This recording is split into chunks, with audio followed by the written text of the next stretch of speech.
Hey, it's Lemon. Welcome to the Backlogs. Hope you're doing well. It's that spooky time of year, so it's only fitting that what's that? It's almost December? Well, how the heck did that happen? Well, great, I guess you're gonna tell me my Resident Evil 5 video was completely out of Season 2. What do you mean it was? Fine, you know what? Bloodborne has a snow level, so this is officially a winter video now. Take that, Father Time! Speaking of time, there's a hunter's tool in Bloodborne that I've never used before. A tool that sounds like it's right up my alley. And in the interest of getting revenge for the madness I suffered while doing the Molotov only run, I think it's time to find out. Can you beat Bloodborne with only the Accursed Brew? So what exactly is this thing? Well, aside from absolutely hideous, the Accursed Brew is a hunter tool that you can get from the fishing village in the DLC. Which means, on a normal playthrough, you wouldn't even be able to use this until you unlocked the DLC, killed Maria, got the broccoli rune, and then went and talked to the wandering fishman at the beginning of the fishing hamlet. Quite the journey just to get a beverage. But this is no mere beverage. The Accursed Brew is actually less of a drink and more of an explosive. A magic explosive. A magic explosive that scales with arcane. There's just one problem. You need 30 arcane to even use the damn thing. Which is obviously a bit outside of my starting stats. Which means we've got a bit of a grind to do before we can even start the run. You know the drill. Sprint all the way to the boulder bridge, play a little boulder bowling, then do a little ladder luring to kill the brute villager, and, if you're lucky, get some extra healing pots to sell or collect. Repeat ad nauseum. Do this effectively, and you'll be at 30 arcane in no time. And by no time, I mean enough time for you to wish unkind thoughts upon whoever decided that all the cool weapons in the game should only be found at the very end when you no longer need them. But keep at it, and don't forget to respect the sippy break while doing so. The last thing we need is for you to go hollow from dehydration. Segue, I have new merch. Go on and skip ahead by 30 seconds if you're not interested. No hard feelings. Thanks for watching the video. But if you need some more Backlogs collectibles in your life, good news. I've collaborated with Makeship again to bring you a new set of enamel pins. As an attendee of the Firebomb Academy, you already know that hydration is important. Respecting the sippy break is one of our key tenets after all. And now, with these new pins, you can gently remind yourself, and those around you too. We've even brought back the original Backlogs pin from all those years ago as an added bonus. And now, it glows in the dark. Because why not? They're only around for a limited time, so make sure you grab them while the grabbing's good. Alright, we still got a few seconds before everyone gets back, so I think I have just enough time for a face reveal if I could get the stupid thing off my... So, the Accursed Brew. If you've ever played a Souls game, this thing is basically the fireball spell. It's relatively short range, hits incredibly hard, and has a small but effective splash zone. We might be in for an easy run today. And what better way to determine that than the Cleric Beast? Essentially the litmus test for any Bloodborne run. If this boss gives us difficulty, then we're in for a rough time. Well, it looks like it can break parts to some degree, and we can definitely take advantage of the fact that this tool is a ranged weapon. Hoo boy. Cue the flurry of comments telling me that this isn't a challenge run. But to be fair, this is about as strong as the firebombs are in Elden Ring. So if you think about it, this is just practice. Wink wink, nudge nudge. Well, I already got everything in the first area, so let's go ahead and rush to Father Gascoigne. And it can stun him in midair. Well, I went out of my way to get the music box in case we needed to push him into the third phase for an easier fight, but apparently 5 brews can do the exact same thing. Why haven't I used this weapon again? And you know this is only gonna get worse. For reasons I still don't fully understand, the arcane stat in Bloodborne has no soft cap, which means we've still got 69 levels of damage scaling to go. But this is a Souls game, and I've done enough runs to know that even the best of runs hit brick walls eventually. So while I'm feeling overly confident at the moment, it's in our best interest to optimize the build as we go. Sorry friend, but the extra bullet inventory in your skull is more important to me than the safe haven you provide. I mean, I can't use that extra bullet inventory just yet, since I don't have the Rune Workshop tool, but hey, it's always good to be prepared. I blast my way through Old Yarnum with very little issue, then decide that in order to test the true power of my Accursed Brew, I should test it against another hunter. The ultimate prey. God's teeth, that's a lot of damage. Wow, okay, well, that's the easiest hunter fight I've literally ever had. Huh. Well, maybe that guy was just a small fry. What about Jura? He's always tough. Ah, there we are. That's a bit more of what I was expecting. So, like most NPCs in the modern games of the Soulsborne franchise, locking on usually causes the NPC to dodge to the left or right, wasting your consumable. So, in order to counteract that fact, we have to free aim, which isn't easy. However, you can also just catch him in the middle of any longer animation that he has, and with a little timing, you can finish him off without issue. Wait, he has death dialogue? I always shoot him off the cliff. I had no idea. Right, next boss. the blood-starved beast. We take full advantage of the fact that she lore walks at you in the beginning of the fight, continue to stunlock her straight into phase 2, then punish her all the way to phase 3. Wow, what a nothing burger of a fight. Ooh! Alright, I'll give you that one. Everybody gets one, but outside of that little mishap, boss dead. Moving on. With the blood-starved beast dead, we can take the elevator shortcut in the Cathedral Ward, then find the hidden chest that gives us another formless Odin rune. More bullets for the pile, more pain for the road. Down the Cathedral Ward Tower, where I finally get revenge on the Pyromancy beast with a little arcane pyromancy of my own, then a quick jaunt over to Yahar'gul to pick on Carl a bit. Alright Carl, I'm expecting a nice clean fight. Don't disappoint me now. Well, the hitbox aiming is a little weird for this fight, but my brew can break his limbs, so it doesn't take much effort to keep him stun-locked like normal. Except for the part of the fight where Carl decided he was immune to my seductive charm, and suddenly stopped taking damage altogether. Carl, what are you doing? This isn't part of the script. Carl, stop. What are you— Carl! Whew. Note to self, revoke Carl's outside time privileges. All that fresh air is clearly a bad influence on him.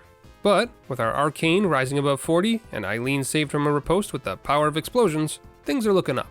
Well, technically down, because next up, down, is the Witches of Hemwick. You know, for someone who loves maps, I'm terrible at topography.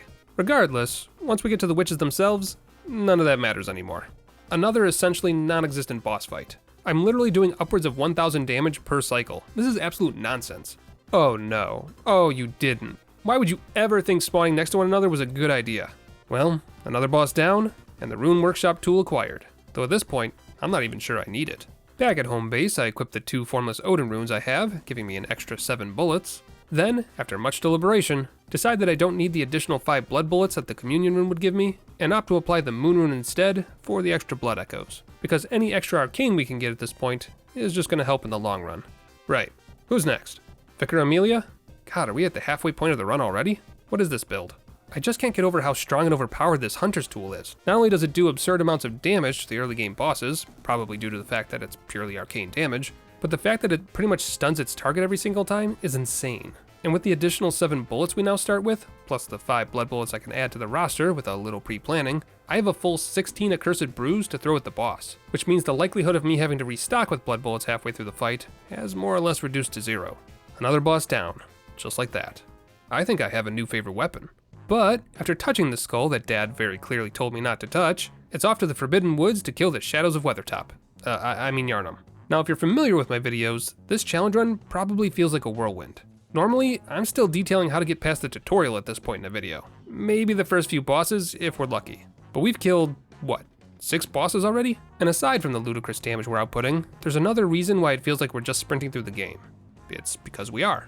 Unlike other runs that I've done in the past, where every single upgrade material must be accounted for, and every stat strategically placed, this run is blessedly simple. Outside of a few runes that give me extra brew tosses or extra blood echoes, there's nothing else to collect. We can't upgrade our brew, there's no blood gems to insert, and the only stat we need to pump is arcane. And that's pretty much the entire strategy in a single paragraph. So with all that said, let's talk about the first brick wall of the run. Hanya! Hanya! At face value, it appears to be another easy fight. But remember what we said about fighting NPCs? Yeah, guess what applies to the shadows too. All 3 of them are complete wiggle worms, no pun intended, and are hard to lock down. The only way to guarantee a lockdown hit is to wait for an animation you can take advantage of, which is somewhat doable when you've got them one-on-one, but nigh impossible to do without taking damage when all 3 are still in play.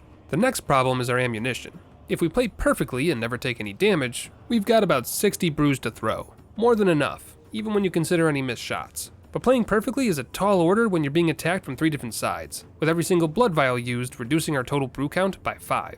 Add in the problem of all 3 shadows constantly dodging my attacks, and usually keeping their distance from one another so that you have to empty all 3 health bars individually, and you're in for a wild ride. Hope you've been stocking up on bullets and health vials. You're gonna need them. I did my best to strategize during the fight, attempting to kill the mage shadow first, but with his 2 buddies constantly closing the distance, this wasn't an easy task. But in the end, I do think this was the right call to make. The mage shadow has the least amount of health, and for me personally is the most annoying of the 3 shadows to deal with due to his long range and multiple fireballs. The sooner we remove him from the field, the sooner we have less damage sources to worry about. Of course, that doesn't eliminate the ranged attack problem, but hey, progress is progress. I'm also starting to notice a pattern with the shadows. If you hit them with an attack, their immediate reaction is to dodge after they come out of the stun animation, which means you can just slap them over the head with another brew, if you time it correctly. Now I just need to learn how to dodge, and we'll be all set. How hard can that be? What? Did you think there was going to be some sort of death montage or something? Please, I'm amazing at video games. That never happens. Carl, cut the camera. Carl, you're ruining the illusion. Cut the camera. I take full advantage of the fact that NPCs can't dodge away while walking down thin stairs, have a riveting conversation with Father Willem about the state of the economy and the drawbacks of late-stage capitalism, then make like the cow in that one story about spoons having scandalous love affairs with other kitchen silverware, and try to jump over the moon, which unfortunately just led me to an entire horde of spiders. This isn't exactly how I remember that nursery rhyme going, but I was a very distractible child, so I could be wrong. As per usual, the old hit and run approach is more than enough to get the job done, and with some patience and free aiming, it's an easy victory. Fun fact, spiders can get drunk if they're given alcohol, and it drastically affects their web-making abilities. Of course, now I have questions about who was force-feeding spiders alcohol, but I grab the upper cathedral key from Yahar'gul, do my best to avoid amygdala lasers and machetes, to varying degrees of success, then force my way to the next boss, the one reborn. This fight is going to be a weird one. In order to save ammunition, I decided against killing the Bell Maidens, which may have been a bad choice, but it was probably the right one considering how much damage my brews are doing. That said, there's definitely a right and wrong way to fight this boss with the brews. If you hit him in the head, he takes damage twice, probably due to some weirdness with his hitboxes, but attacking his body anywhere else just gives you a single hit, which means we need to make a decision. Take the safe route and attack the body, potentially running out of ammo, or attack the head, and potentially end the fight twice as fast at the risk of a painful and somewhat immediate death. As if you had to ask. Sometimes you just gotta go big or go home. I guess we're going home. For my next few attempts, I decided it might be worth the 6 brews to kill all the Bell Maidens beforehand, seeing as I'd probably save health vials in the long run. And if we're being honest, this was probably the right call. With the Bell Maidens gone, I can focus fire on the One Reborn much more easily, making it a simple task to break the One Reborn's limbs and take full advantage of hitting his head repeatedly. And, with plenty of blood vial ammunition left to spare, that's another boss down. More of a half wall than a wall, but still, good to see Bloodborne is finally fighting back. I decided now was as good a time as any to make sure I don't forget the umbilical cords I'll need for the moon presents, and also collected the communion rune from Yosefka's clinic while I was there, which I then swapped out with my formless Odin runes to give me a whopping 4 more blood vials, which means I essentially just get an additional 20 bullets instead of just 7. But why stop there? There's another communion rune in the lecture building that we just gained access to, which means we can get another 2 blood vials into our pockets, and another 10 bullets into our brewing vat. 10 bullets that I don't think I even need at this point. But don't take my word for it, just listen to these real-life testimonials from your fellow Yarnamites. I used to be a loser with no job prospects, but after 1 sip of Accursed Brew, I'm now forklift certified. As an aperitif, it is beyond compare. The Accursed Brew is fantastic. I had this horrible stain in my house I moved into when I married my wife. I made an Accursed Brew, and after I used my mother-in-law as a skull, I had plenty left over to clean the rest. And with such glowing reviews behind us, it's time for the Nightmare of Mensis. And what a nightmare it is, because wouldn't you know it, we've got another brick wall. And it's Mikolash of all things. Not only does he know my one weakness, slowly walking to the left and right, but he also has really high arcane defense, has a very quick rebuttal attack, and his puppets, bless their hearts, can somehow two-shot me. Just kill the puppets, Lemon. It's not that hard, Lemon. Did you forget to level up Vitality again, Lemon? But after a few embarrassing deaths, I finally figured out the rhythm. Simply bait Mikolash's tentacle attack, dodge at the last second, then immediately throw a brew. Rinse and repeat. As for phase 2, I didn't even bother to engage. Everyone in the audience knows how amazing I am at dodging Mikolash's Call Beyond attack. We don't need to show it anymore. Right. That's finished. What's next? Ah, right. The wet nurse. How could I forget? Time to see what kind of difficult fight we're in for. Yeah, okay, no, easy fight. Wait, you can stagger Murgo? I don't think I've ever seen that before. Well, I guess Murgo wanted to show off that animation, because it happened again. Every 10 seconds or so, actually. I guess that makes sense, seeing as I don't tend to use heavy weapons, but still, I'm a bit shocked how much stagger these firebomb equivalent brews can do. Well, that was a boss fight if I've ever seen one, and with that finished, we've only got a few more optional bosses left to go. Who should we do next? How about Santa Claus himself? Risen from his icy grave and ready to dish out pain and suffering to everyone on the naughty list, this fight actually has me a bit worried. It's not his defense that scares me, though I will admit those numbers aren't exactly promising, nor anything he has going on in phase 1. It's phase 2 that's going to be the problem. Because if there's one thing I've learned from fighting this boss with consumables, it's that Santa Claus is immune to any and all eggnog I throw at him. That's right, it's just whoop, bye-bye bullets! How do you? But unlike the last time I tried this boss with consumables, I've got a new plan. And that new plan is splash damage! Now don't get too excited, because we're not out of the woods yet. In order to score a hit, we have to do two things. Free aim, and free aim correctly. Both of which are harder to do than you'd think. But after slowly analyzing his animations, I think I've got a few I can take advantage of. There's just one small problem, and it's this attack right here. Not only does Santa Claus's aura prevent me from removing the source sword, but every time he uses this attack, I'm gonna have to waste 2 bullets to even remove it. You win this round, Father Christmas, but I'll be... Right, new plan. Rather than try and celebrate Christmas early, let's go beat up every other boss in the main game and use the blood echoes we get to beef up our arcane stat. And what better place to get free echoes than the Upper Cathedral Ward? I mean, I guess there's a few other places you could grind, but whoo! Oh no. Oh no. Oh god, please no, my brain meets! Anyway, after escaping that fiasco, it's time for the Celestial Emissary. And after a quick lock-on check to find the actual boss, a few professional tosses is enough to burst the emissary down into Phase 2, where he... Wait, where the hell do you think you're going? Hey, take your lumps.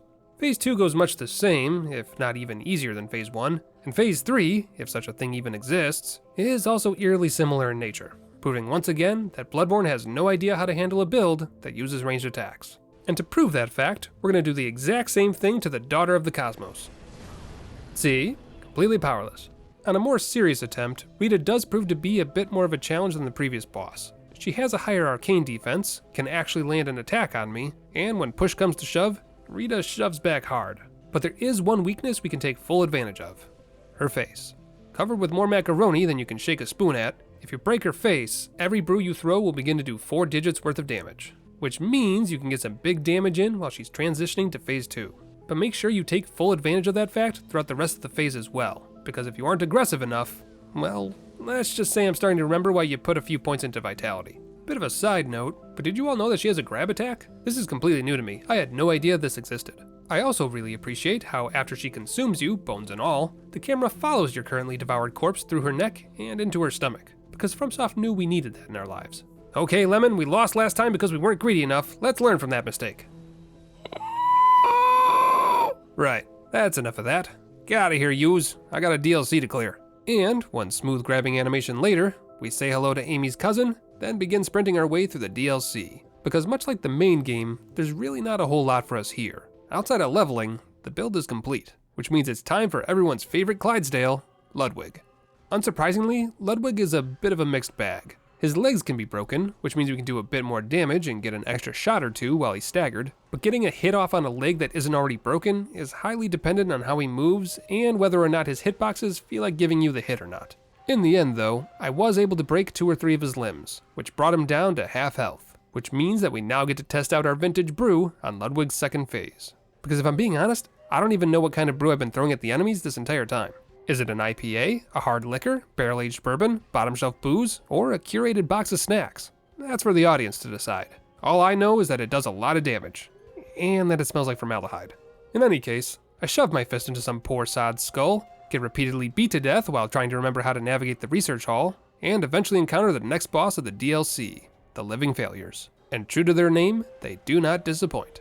It's a slow fight, and requires a lot of running away and patience, but every now and again you can catch 2 of the failures sitting next to one another and get a free hit off. And so long as you're positioned carefully when they start to do their astral assault, you can punish them freely and finish the fight with little effort. Which means it's time for the actual boss of the research hall, Lady Maria. Hey, wake up. It's closing time. You don't have to go home, but you can't stay here. Ooh! A corpse should be left well alone. Your breath smells like cinnamon sticks and vomit. Just thought you should know. How about a drink for the Oh, it's gonna be one of those fights. Maria is a pain to fight. Throw your brew a second too early or too late, and it'll go to waste on the floor. Combine that with the fact that she has some pretty heavy defense when we do hit, and we're in for a bad time. This is obviously going to be another prolonged fight, so it's important that we regain our blood bullets whenever we have a free minute. That way, we can take advantage of any openings we see. It's a bit risky, since doing so puts us into the danger zone health-wise, but this is one of those fights where every opening counts. So we're gonna have to play aggressive, or not at all. And after several deaths and many minutes of pretending to remember which way to dodge, I think we've got it. Lightly close the distance every time you begin a throwing animation to lure out one of her attacks, which should keep her from dodging. Wait for a proper opening before throwing another brew. take advantage of any and all lore walking that Maria tends to do, and be sure to have some bullets at the ready for when she does her phase transitions. For phase 2, she has several attacks that take her a long time to recover from, so be sure to get in a hit there. And take full advantage of her phase 3 transition as well. Just be sure to keep your distance. After that, it's just a matter of continuing to take advantage of those longer animations, and before you know it, you'll have the fight in the bag. Lady Maria defeated without too much muss or fuss. Only 2 more DLC bosses to go.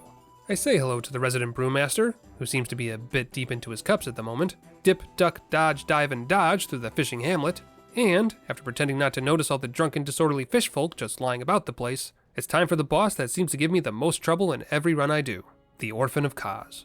But then, the strangest thing happened. After 2 inevitable warm-up deaths, while I tried to remember how to fight the boss after an 8-month hiatus, I entered what can only be described as a flow state. The brews flow fast and free, and the stagger states are frequent. I am fearless. I am steadfast. I am liquid death.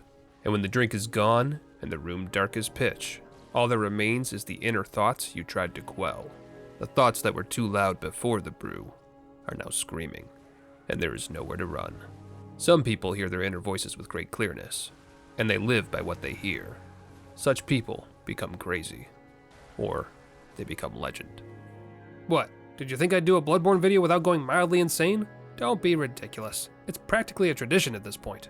And to be fair, challenge running this game drives me nuts more often than not. But with the Orphan defeated, we only have 4 more bosses to go, starting with the last boss of the DLC, who appears to be sporting one hell of a hangover. Hey Lawrence, you ever heard of Harrow the Dog?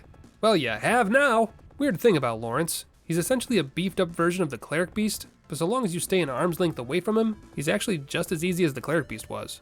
Oh sure, his attacks have a bit more oomph to them, and some of them have an area of effect, but so long as you dance in and out of range, you don't have to worry about that. And once you get the poor bastard down onto the floor, that's pretty much all she wrote. He'll still struggle around and attempt to cut your feet out from underneath you, but again, just dance in and out of range, and you've got nothing to worry about. If you're really worried, Gascoigne's armor set has some great fire defense, so that'll keep any chip damage you take from the lava down to a minimum, which should then give you more than enough ammunition to carry you across the finish line. And just like that, Bloodborne's DLC is complete. 3 more bosses to go. Alright, Papa Christmas, you've had plenty of time to rest. Let's give this another go. Just like before, Phase 1 is nothing special and easily burst through, but I'll be damned if I can get Logarius to play nice in Phase 2. He may be old and decrepit, but the man knows how to jump. Even attacks that feel like they should hit him are ineffective.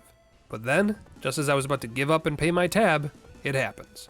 It's messy, lacks any ounce of strategy, and is ugly to watch, but with God as my witness, whatever the hell I'm doing is doing damage. And if Logarius' AI wants to repeatedly dive bomb into the roof, who am I to stop him? And after several hours delay and several failed second attempts, it's finally over.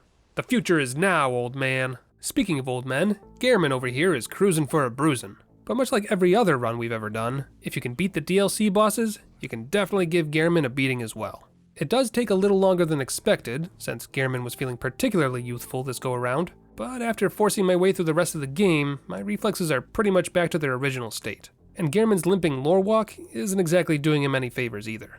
And after just a few minutes and about half of my ammunition, Gehrman is released from his duties.